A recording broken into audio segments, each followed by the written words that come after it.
ये radio Pakistan podcast है। बिस्मिल्लाहिर्रहमानिर्रहीम, अस्सलाम वालेकुम सामीन और हमारे सोशल मीडिया नाजरीन। रेडियो पाकिस्तान के पॉडकास्ट स्टूडियो से आपको सलाम पेश करते हैं और सबसे पहले आपको बताते चलते हैं, रेडियो पाकिस्तान में आज हम हमारे पॉडकास्ट स्टूडियो में खुसूसी एक इंटरव्यू करने जा रहे हैं।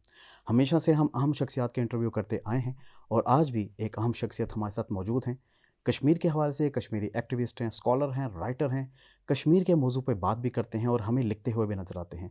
इनके कई आर्टिकल्स बैनुल-अक़वामी जराइद में शाया भी हो चुके हैं और इसके अलावा एक तवाना आवाज़ हैं। इनका अगर हम ख़ानदानी पस मंज़र की बात करें तो तमाम का तमाम ख़ानदान भी कश्मीर में किसी न किसी महाज पे अपनी खिदमत सर अंजाम देता रहा है, वो बेशक सियासी महाज हो या इसके अलावा सिफारती महाज हो।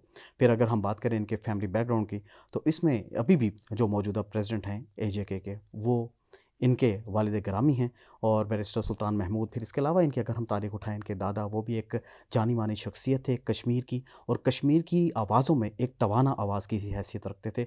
और आज भी अगर हम बात करें कश्मीर का, अगर बैनुल-अक़वामी किसी भी फ़ोरम पे किसी भी जगह पे मुकदमा लड़ा जा रहा है तो ये फैमिली एक अपना ही जुदागाना इंतखाब और जुदागाना एक मयार रखती है। सामने कराम, हमारे साथ इस वक्त मौजूद हैं सऊद सुल्तान साहब, किसी तारुफ़ के मोहताज नहीं हैं, राइटर हैं, स्कॉलर हैं और हाल ही में इन्होंने एक तरतीब दी है किताब। इस किताब पे भी हम बात करेंगे और ये किताब है द फॉरगॉटन नैरेटिव। इस पे भी बात की जाएगी, इस किताब में है क्या, इस किताब को छाया करने का मकसद क्या था और इस किताब के शाया होने के बाद इंटरनेशनली कश्मीर को क्या कोई नई पहचान मिली है, इसकी जहद में कितना इजाफा हुआ है, बात की जाएगी। अस्सलाम वालेकुम सैयद साहब। वालेकुम अस्सलाम जी। आपको सबसे पहले तो खुशामदीद कहते हैं रेडियो पाकिस्तान पॉडकास्ट में। Thank you very much. अच्छा जी, सबसे पहले तो बताइएगा, एक पूरी की पूरी फैमिली, एक बैकग्राउंड और डेफिनेटली जब आप किसी नामी गिरामी ख़ानदान से ताल्लुक़ रखते हैं तो एक ज़िम्मेदारी आयद हो जाती है कंधों के ऊपर कि जो जो मेरे आबा व अजदाद ने किया, मेरे बड़ों ने किया, मैं उस मयार को तो शायद ना कर पाऊँ, लेकिन कोशिश होती है कि कहीं न कहीं उनके नाम को भी बचाऊँ और उस तरह की खिदमत सरअंजाम करने की कोशिश भी करूँ। किस तरह का एक बर्डन लेके चल रहे हैं और ये बताइएगा किस तरह से एक तवाना आवाज़ के तौर पे मशहूर एक कश्मीरी एक्टिविस्ट भी हैं आप, दुनिया के फोरम्स पे आवाज़ में आवाज़ मिला रहे हैं। जी बिल्कुल, देखें आप जो बचपन से जब आप बड़े होते हो तो आई थिंक सबसे पहले आप अपने घर का माहौल देखते हो, ठीक है। तो आई थिंक मैं भी जब बड़ा हो रहा था तो मैंने अपने अब्बू को चाहे वो पाकिस्तान में हो, आज़ाद कश्मीर या इंटरनेशनली, उनको कश्मीर इशू पे बात करते देखा है, ठीक है। इस इशू को उससे पहले दादा अब्बू मेरे करते थे, खैर तब तो मैं बहुत छोटा था, मुझे नहीं पता बहुत ज़्यादा, लेकिन जब मेरे अब्बू थे उनको तो मैंने प्रैक्टिकली देखा है सब कुछ करते हुए। तो आई थिंक मैं भी जब बड़ा हो रहा था तो मैंने भी सोचा कि मैंने भी कश्मीर के लिए कुछ करना है, ठीक है। तो आई थिंक ये एक छोटा सा वाक़या कि मैं 2014 में मैं अपने अब्बू के साथ गया था UK पार्लियामेंट, उनका एक कश्मीर का पे खिताब था। तो उनका जब खिताब कंप्लीट हुआ तो वहाँ के जो हमारे लोग थे ना, पाकिस्तानी कश्मीरी सब थे, उन्होंने मुझसे भी आके पूछा कि आप कश्मीर के बारे में क्या जानते हैं। सही। तो मैं बचपन से पढ़ाई का मुझे बहुत शौक था, ठीक है, लेकिन तब मुझे कश्मीर का बहुत ज़्यादा नॉलेज नहीं था, ठीक है। तो जब मैंने वो सवाल पूछा तो मुझे रियलाइज़ हुआ कि मुझे इतना ज़्यादा नहीं पता कश्मीर के बारे में। बेसिक तो पता है जितना आम लोगों को पता होता है। तब से मैंने फिर ये सोचा, नहीं यार, इसको मैंने डिटेल में पढ़ना है क्योंकि ये मेरे ऊपर भी एक जिम्मेदारी है, ठीक है। मेरे अब्बू के बाद लोग मुझसे भी एक्सपेक्ट करते हैं कि मुझे भी उन जितना तो नहीं, कम अज़ कम काफ़ी पता होगा। वो उसके बाद फिर मैंने सोचा कि इसको मैंने एकेडमिक के लिए परस्यू करना है, ठीक है। उस पर फिर I am a chartered accountant by profession, ठीक है, मेरी जॉब लंदन में है, लेकिन ये है कि मैंने फिर ये सोचा कि मैं इसको, ये मेरा पैशन है, इट्स नॉट माय प्रोफेशन, ठीक है। तो मैंने फिर इसको ये किया कि मैंने इसको MPhil में मैंने यूनिवर्सिटी ऑफ कैम्ब्रिज में एडमिशन लिया और मैंने वहाँ पे history and politics of south Asia पढ़ी। उस पर मेरा जो थीसिस था उस पर मैंने कश्मीर इशू पे काम किया। तो आई थिंक वहाँ से मेरी एकेडमिक जर्नी इस पर स्टार्ट हुई। फिर मैंने UK में आपने कहा एक्टिविज्म भी काम किया, वहाँ पे कश्मीर पे इवेंट्स किए, बल्कि एक थी Kashmir Cambridge university Kashmir society, वो भी मैंने बनाई, तो वहाँ पे कश्मीर पे इवेंट किए। तो मैं एक्टिविज्म काफ़ी अच्छे से कर रहा हूँ कश्मीर पे UK में, ठीक है। अब ये मैंने तकरीबन 3 साल लगा के एक रिसर्च बेस्ड बुक लिखी है कश्मीर की। सही। आपने UK की बात की तो UK में अल्हम्दुलिल्लाह बड़ी तादाद में पाकिस्तानी डायस्पोरा है, कश्मीरी डायस्पोरा है और आए रोज़ हम देखते हैं कि जब भी कश्मीर के हवाले से कोई भी इवेंट हो, कोई भी इंटरनेशनल डे ऑब्जर्व किया जाता है तो वहाँ पर भी इवेंट्स का इनेकाद किया जाता है। तो ये बताएगा उन इवेंट्स का क्या असर होता है बैनुल-अक़वामी बरादरी पर, खुसूसी जो UK है जहाँ पर डेमोक्रेसी बहुत ज़्यादा है, उसकी डेमोक्रेटिक वैल्यूज़ पे बहुत ज़्यादा बात होती है, ख़ास तौर पे जो एथिक्स हैं उन पे बहुत ज़्यादा बात होती है, ह्यूमन राइट्स की बहुत ज़्यादा बात होती है। तो वो किस तरह से देखते हैं इन तमाम इवेंट्स को? देखिए, ये इवेंट्स आपके इशू को हमेशा लाइव रखते हैं, ठीक है। इन्हीं इवेंट्स की वजह से internationally issue Kashmir show live है कि देखें इंडिया की लॉबी बायर बहुत स्ट्रॉन्ग है, ठीक है। ये उनका काउंटर एक वो आर्गूमेंट नैरेटिव है हमारा, हम जो देते हैं थ्रू दिस इवेंट्स कि कश्मीर शो लाइव है, वहाँ पे कश्मीरियों, इंडियन ऑक्यूपाइड कश्मीर में कश्मीरियों के साथ क्या हो रहा है, ठीक है। तो ये हमारी एक वो कश्मीर की जो स्ट्रगल है आज़ादी की उसको ज़िंदा रखती है, ये जो इवेंट्स होते हैं, ठीक है।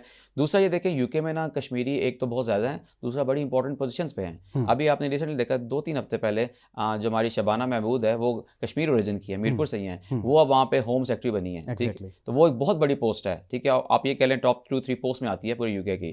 तो आई थिंक वहाँ की जो कम्युनिटी है दुनिया में वो ज़िंदा रखती है, ठीक है।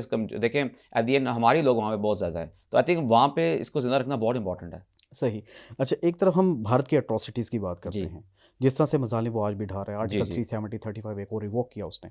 उसके बाद से अब मुकम्मल तौर पे डायनामिक्स उसकी चेंज कर रहे हैं, आबादी का तनासुब भी चेंज बिल्कुल। हो रहा है, प्रॉपर्टीज़ को कन्फिस्केट किया जा रहा है वहाँ पे। और आए रोज़ हम देख रहे हैं कि जिस तरह से वही पीएसए, ऊपा और इस तरह के जाली जितने उनके काले कवानीन हैं, उनके ज़रिए लोगों को ज़दोकोपी किया जाता है, मावराए अदालत वहाँ पर कत्ल गारदगिरी भी जारी है, नस्ल कुशी हो रही है। तो इस तरह की जो आप आवाज़ है, वो वहाँ पे कैसे उठाते हैं और फिर इसका असर क्या होता है आम लोगों पे? आई थिंक ये जो मैंने रिसेंट बुक लिखी है ना, ये बड़ी इम्पैक्टफुल हुई है। मैंने इसको लॉन्च किया यूके में ऑलरेडी, डिफरेंट सिटीज़ में। मुझे इसका बहुत सारा रिस्पॉन्स मिला है कि देखें हम वहाँ जब जाते हैं ना नॉर्मली, तो वो हम वहाँ पे तकरीरन करते हैं कि ये कश्मीर में ये हो रहा है। तो जो वेस्टर्न वर्ल्ड में जो गोरों की मैंटेलिटी है ना, वो रिटन फॉर्म को ज़्यादा मायने प्रेफर करते हैं। सही। तो ये जब बुक मैंने उनको दी ना, तो वो कहते हैं अब हमारे पास कोई एक्चुअली रिटर्न एक एविडेंस आया है, ठीक है। बातें तो ऑब्वियसली हमने सुना तो बहुत लोगों से है, लेकिन अब इसको हम पढ़ेंगे भी। और इसलिए देखिए मेरे ये बुक इस फॉर इंटरनेशनल ऑडियंस, इसमें जो आपने कहा ना human right violation Indian occupied Kashmir में हो रही हैं, उस पे वो जो है मैंने जो रिपोर्ट्स यूज़ की हैं वो है amnesty international, international court of justice, UN की रिपोर्ट्स। तो वो सारी इंटरनेशनल रिपोर्ट्स हैं। तो वो जब इन चीज़ों को देखते हैं ना, तो वो कहते हैं ये तो प्रॉपर एक केस है कि वहाँ पे ह्यूमन राइट वायलेशन कैसे हो रही है। तो आई थिंक उनको ये बुक इस तरह बहुत पसंद आई है, मैंने काफ़ी दी है, उन्होंने इसको काफ़ी अप्रिशिएट किया है। सही। ये अनफॉरगॉटन नैरेटिव के हवाले से बताएगा कि ये मबनी किस पे है? आपने जैसा कि कोट किया अभी कि कई के मैंने इंटरनेशनल रेफरेंसेस डाले हुए हैं, इसमें कुछ रिपोर्ट्स भी शाया की हुई हैं। तो ये किसी पार्ट्स में डिवाइडेड हैं या कॉन्टिन्यूसली एक ही बुक है? इसके बेसिकली 11 चैप्टर हैं, लेकिन 2 पार्ट्स हैं, ठीक है। सही। तो पहला जो पार्ट है वो बेसिकली है कि 1947 में ये इशू हुआ कैसे स्टार्ट, ठीक है। उसमें बेसिकली मैंने उस इंडियन का जो नैरेटिव है यूनाइटेड नेशन में, ठीक है। सो इंडिया ने 1 जनवरी 1948 को यूनाइटेड नेशन को एक कंप्लेन दर्ज की थी पाकिस्तान के खिलाफ कि इन्होंने वहाँ पे कबायली भेजे, ठीक है। तो उन्होंने आके कश्मीर में हमला किया, तो फिर वहाँ का जो रूलर था उसने एक्सेशन हमारे साथ साइन कर लिया। मैंने इस नैरेटिव को कम्प्लीटली फॉल्स करार दे दिया इस बुक में। और अच्छी बात यह है कि मेरी जो सोर्सेज है इसको फॉल्स करार देने में, वो या है वेस्टर्न सोर्सेज या फिर है वो इंडियन सोर्सेज। अच्छा। उसने पाकिस्तानी सोर्स मैंने नहीं की। ऑब्वियसली अगर आप पाकिस्तान सोर्स करेंगे तो बायस लगता है। एग्जैक्टली। तो मैंने उन्हीं का नैरेटिव, उनका स्टेट नैरेटिव जो इस टाइम अभी भी है, उसको चैलेंज किया इस बुक के जरिए। ये पहला पार्ट है इसका। ठीक है। जो दूसरा पार्ट है वो भी एकेडमिकली पहले कभी डिस्कस नहीं हुआ।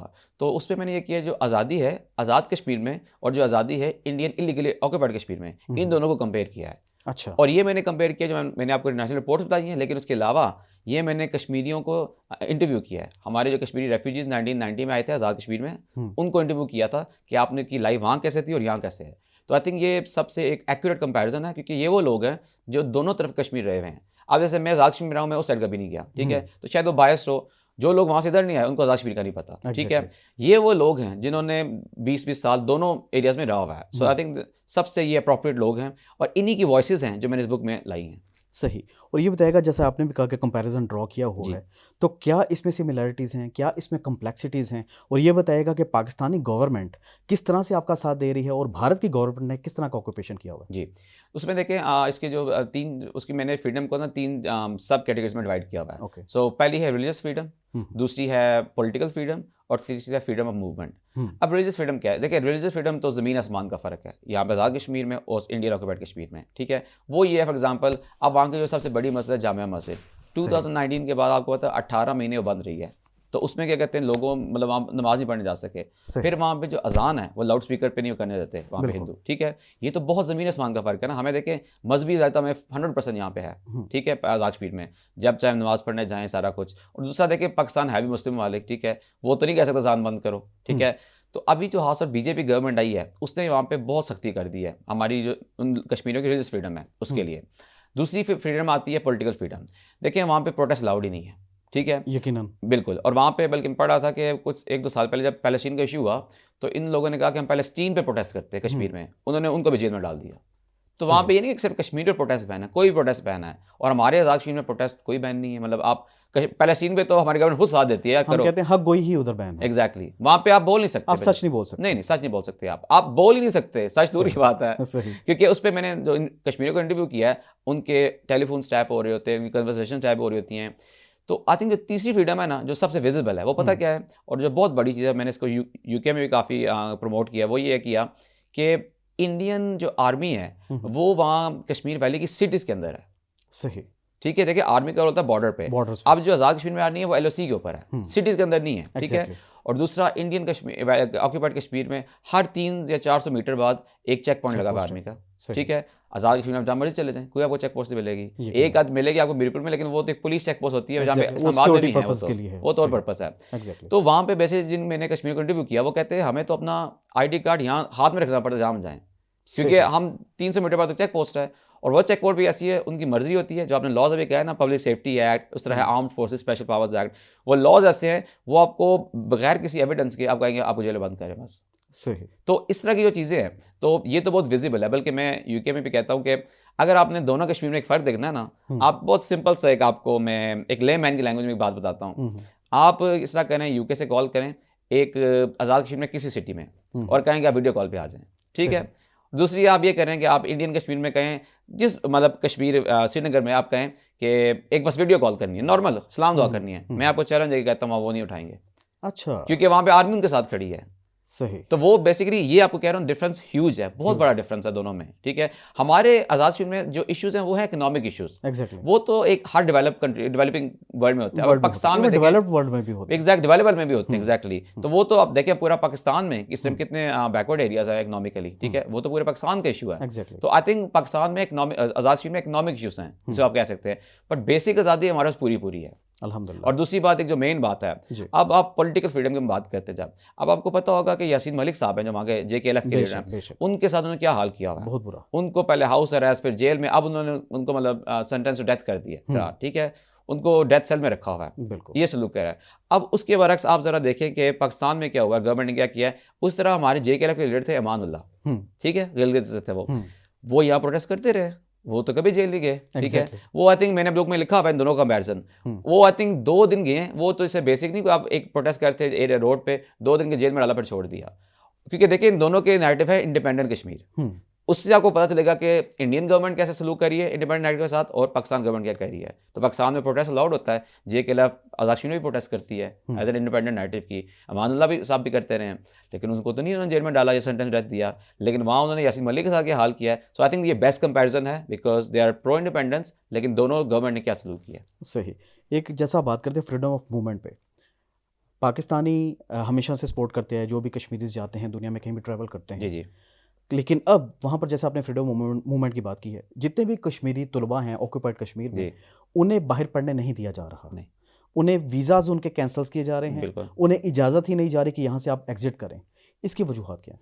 देखिए वो तो जब उन्होंने 2019 के बाद आर्टिकल 370 और 35 पे रिवोक किया ना, उसके बाद बेसिक जो बीजेपी, ये हिंदू फंडामेंटलिस्ट गवर्नमेंट है, इन्होंने सिर्फ कश्मीर पे नहीं, अगर आप पूरे इंडिया को देखेंगे, इन्होंने वहाँ जो मुसलमानों के साथ सलूक किया है। ठीक है। उसके बाद अब इंडियन प्राइम मिनिस्टर का तो आपको पता ही, जो गुजरात में इंसिडेंट हुआ है, 1000 लोगों मुस्लिम का किलर है, they are against the Muslim generally as well, butcher of Gujarat. ठीक है, बुचर ऑफ गुजरात से हम कहते हैं, तो वो मुसलमानों के खिलाफ है। वैसे ही कश्मीर इशू तो एक इशू है, लेकिन वहाँ पे मुस्लिम हिंदू इशू भी आया था ना। तो अब वो जो बीजेपी गवर्नमेंट आई है, उन्होंने अब जो पहले चीज़ें होती थी उससे भी सख्ती ज़्यादा कर दी है। बिल्कुल। ठीक है। तो आप जो वीज़े वाली बात करें ना, अब लोगों के साथ ट्रैवल करना भी मुश्किल है।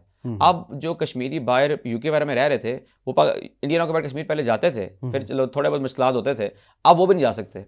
सही। ठीक है। उनके पासपोर्ट ही उन्होंने बैन कर दिया। तो अब तो वहाँ पे बहुत ज़्यादा सख्ती हो गई है। और अभी आपने रिसेंटली सुना होगा, उन्होंने 25 किताबें, इंटरनेशनली रिनाउंड किताबें कश्मीर की बैन कर दी हैं। मतलब इससे आप बदतर क्या कर सकते हो कि एक एकेडमिक वॉइस, उन लोगों जिन्होंने किताबें लिखी हैं, वो UK यूनिवर्सिटी में पढ़ाई जाती है। मैंने खुद वो किताबें पढ़ी हैं कैम्ब्रिज में, वहाँ पे लाइब्रेरीज में, कैम्ब्रिज ऑक्सफोर्ड लाइब्रेरीज में पढ़ी हुई हैं। तो देखिए वो इंटरनेशनल काम है जो कि 30 सालों से चल रहा है, लोग यूनिवर्सिटी में पढ़ाते हैं बाहर, आपने उन्हीं को बैन कर दी है। इससे मैं कहता हूँ, क्या कहते हैं, इससे बदतर क्या होगा आज़ादी। आप किताबें तो बैन कर रहे हैं, लेकिन क्या दुनिया में बैन तो नहीं कर सकते? यही तो मैं कह रहा हूँ। और देखिए इससे वो खुद क्या कहते हैं, उन्होंने अपना इमेज इतना ख़राब कर दिया है कि वो अब मुझे विक्टोरिया स्कोफिल्ड मेरी ऑथर मेंटर है इस बुक की, उनकी बुक भी बैन हो गई। तो वो कहती है, उन्होंने इंटरव्यू दिया BBC को उधर UK में, उन्होंने कहा this is death of democracy in India, कि वो एक एकेडमिक आवाज़ पे भी पाबंदी लगा रहे हैं। सही। आपने जैसे पाबंदियों की बात की, 3 आपने पाबंदियों की बात की, एक और पाबंदी भी है, freedom of expression and speech. हाँ, बिल्कुल। आप कोई भी जर्नलिस्ट वहाँ पे आज़ादी से जी, नहीं रह बिल्कुल। सकता, नहीं लिख सकता।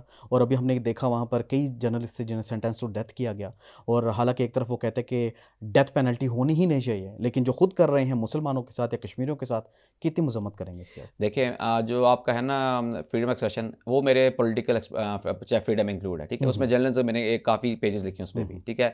उस पर जर्नलिज्म हो या एक्टिविस्ट हो, ये सब उनके जो हालात हैं बहुत बुरे हैं। खुर्रम परवेज़ वहाँ के एक्टिविस्ट थे, बिल्कुल। उनको उन्होंने जेल में डाला, ठीक है। उसके बाद ICJ ने कहा उन्हें कि इन्हें छोड़ो, एग्जैक्टली। ठीक है। इंडियन हाई कोर्ट ने कहा छोड़ो, उन्होंने नहीं छोड़ा। तो वहाँ पे इतने बुरे कानून है, मतलब एमनेस्टी इंटरनेशनल इस कश्मीर इंडियन ऑक्यूपाइड कश्मीर में कहती है लॉलेस लॉ, कि वहाँ पे लॉ है ही कोई नहीं, ठीक है। तो वहाँ पे जर्नलिज्म तो बहुत दूर की बात है, वहाँ मतलब आप कुछ बोल लॉ भी ही नहीं नहीं सकते। है। हाँ, वो तो बहुत दूर की बात है कि हम उनकी डिस्कशन करें। एग्जैक्टली। उनका गोदी मीडिया है, बिल्कुल। गोदी उनकी अदालतें हैं, तो लॉ कहाँ से आ गए? लॉ सारे तो है ही आइन का नहीं। तहस नहस कर दिया बिल्कुल। मोदी ने आके। अच्छा, आपने जैसा कि आप तज़किरा कर रहे थे कि जगह जगह पे वहाँ पे चेक पोस्ट है बिल्कुल। और जगह जगह पे आपको ID कार्ड दिखाने पड़ते हैं। अभी जो पहलगाम का एक ड्रामा हुआ बहुत बड़ा, तो उसमें सारे का सारा इल्ज़ाम पाकिस्तान पे आयद कर दिया। तकरीबन 250 से 280 किलोमीटर तक दूर का वो इलाका था, लेकिन उनका कहना था वो पाकिस्तान से चले भी गए आराम से जाकर, वहाँ पे सारे का सारा इंसिडेंट भी कर दिया। देखिए मेरी बात सुने, आपको पता है इंडियन ऑक्यूपाइड कश्मीर है जो is the largest militarised zone in the world, ठीक है। अगर इतने लाख उनकी आर्मी अगर ये कहते हैं कि पाकिस्तान के लोग आए चले गए, फिर तो वो उनसे इनकॉम्पिटेंट आर्मी है ही कोई नहीं पूरी दुनिया में, यकीनन। कि अगर वो उनके घर आए और होके चले भी गए, तो फिर इससे बुरी उनकी आर्मी को या सब रिजाइन कर दें। देखें आर्मी का तो होता है कब उन्होंने वहाँ सर्वेलेंस रखी हुई है ना। तो अगर ये आप कहना चाह रहे हैं कि वहाँ पे पाकिस्तान से लोग अगर चले गए, फिर आपकी आर्मी किसी काम की नहीं है, इन सब तो को वो तो छोड़ दें। कहते थे इधर चिड़िया भी पर नहीं मार सकते, ये उनके दावे थे। एग्जैक्टली ये मैं कहना चाह रहा हूँ। तो ये तो वो उन्होंने बेसिकली एक ड्रामा किया, ठीक है, ऐसे पाकिस्तान में ब्लेम करने के लिए। क्योंकि देखें वो ये अभी नहीं 47 से रहा है, जो कश्मीरियों की इंडिजिनस स्ट्रगल है वो उसको सप्रेस करते हैं और इल्ज़ाम डालते हैं पाकिस्तान पे। ये मेरे बुक में भी यही है। 47 में भी ये हुआ था, जो आज़ाद कश्मीर है ना, यहाँ से लोगों ने रिवॉल्ट किया था उनके साथ, उन्होंने को सप्रेस करने का इल्ज़ाम डाल दिया पठानों पर और पाकिस्तान पर। अब ये चीज़ दोबारा कर रहे हैं। अब इन्होंने कहा कि वो आए थे पाकिस्तान से लोग चले गए। अब हालांकि उनकी आप देखें जो कश्मीर है वो एक प्रिजन है वहाँ पे, इंडियन ऑक्यूपाइड कश्मीर, ठीक है। वहाँ पे आप बच्चों को मार रहे हो, ठीक है, औरतों को मार रहे हो, ठीक है, बड़ों को मार रहे हो, तो उसमें देखें ये चीज़ें आती हैं, वो भी तो रिटेलिएट करेंगे ना।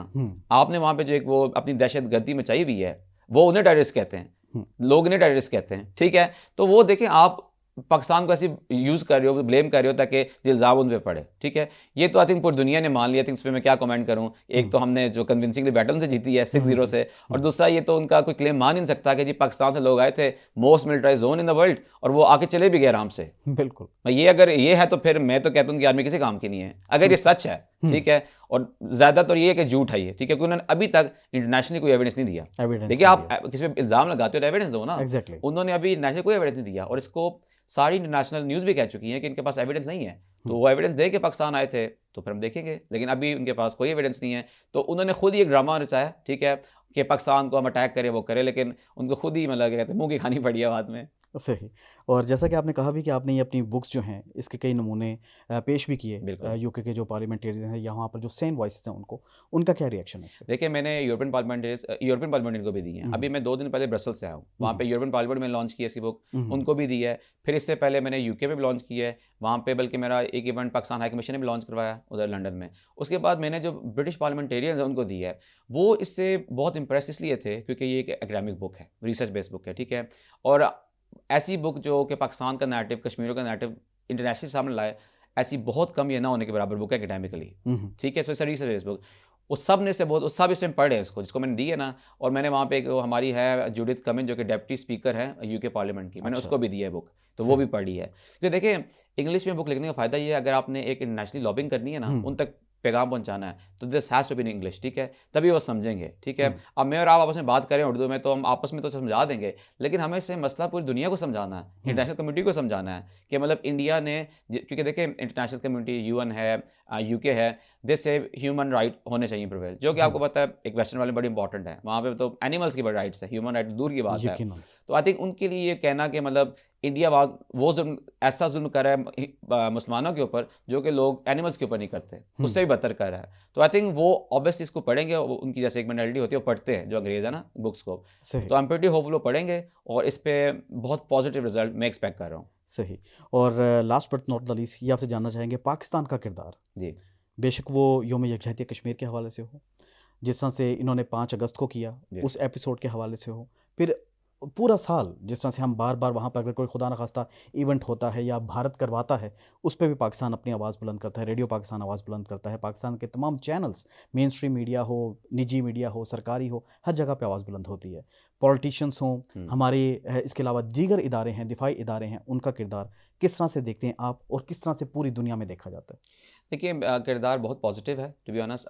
हर बंदा इसको रेज़ करता है, ठीक है। और ऑब्वियसली जो पूरी दुनिया में बात करें तो आई थिंक पाकिस्तान की रेपुटेशन इतनी इंप्रूव हो गई है, इससे मार्का हक कहते हैं, ठीक है, क्योंकि हमारी आर्मी ने बहुत कन्विंसिंगली इनको हराया No doubt. 6-0। और ये पूरी दुनिया मानती है इसे, बस CNN चैनल से मान रहे इसे, ठीक है। बेशक। इससे आई थिंक जो इंडिया है वो बहुत बैकवर्ड चला गया है इसके बाद स्पेशली। तो आई थिंक ये बहुत इस टाइम क्रूशल स्टेज है कश्मीर इशू के लिए। अभी आपने देखा ट्रम्प ने भी काफ़ी कुछ कहा है, 2-3 दिन उसने बयान जारी किया। इससे पहले हालांकि प्रेसिडेंट ऑफ अमेरिका कब कश्मीर का नाम लेता है, ठीक है। अब इशू एक हाईलाइट हो गया ऑलरेडी, स्पेशली मिलिट्री एस्केलेशन के बाद।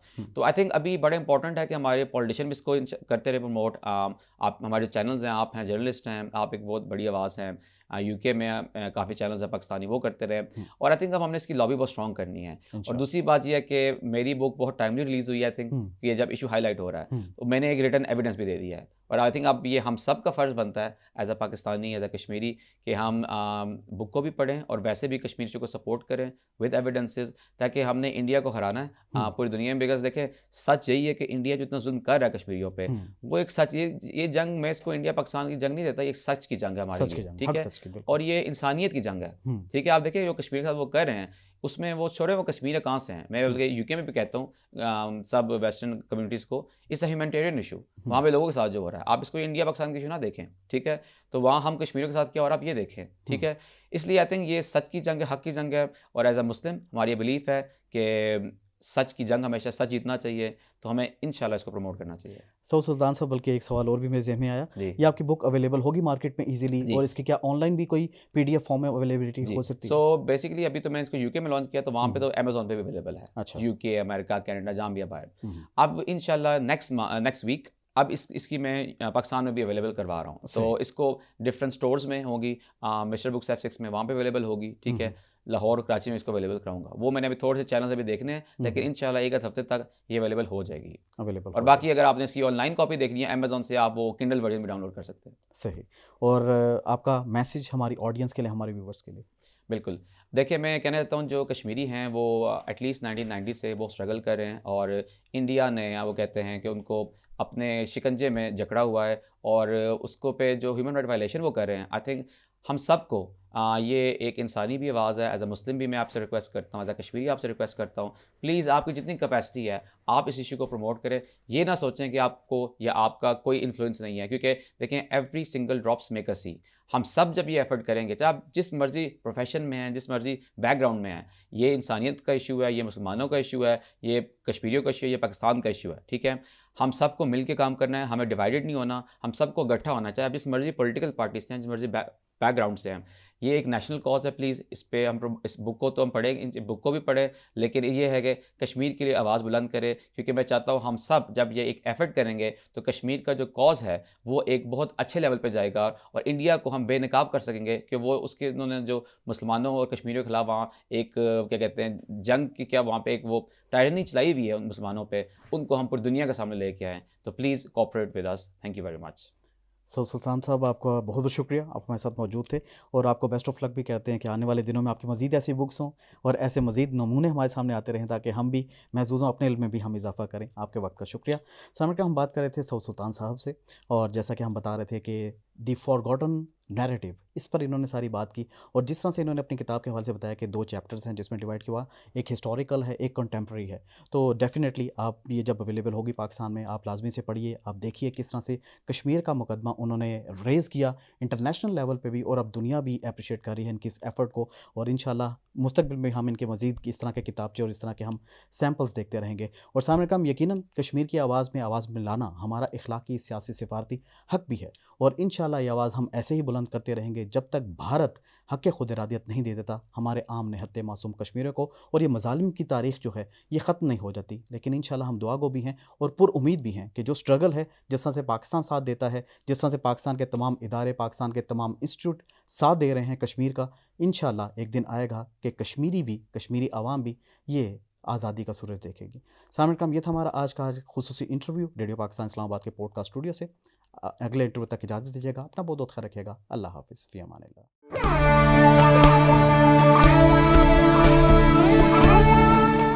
ये रेडियो पाकिस्तान पॉडकास्ट है।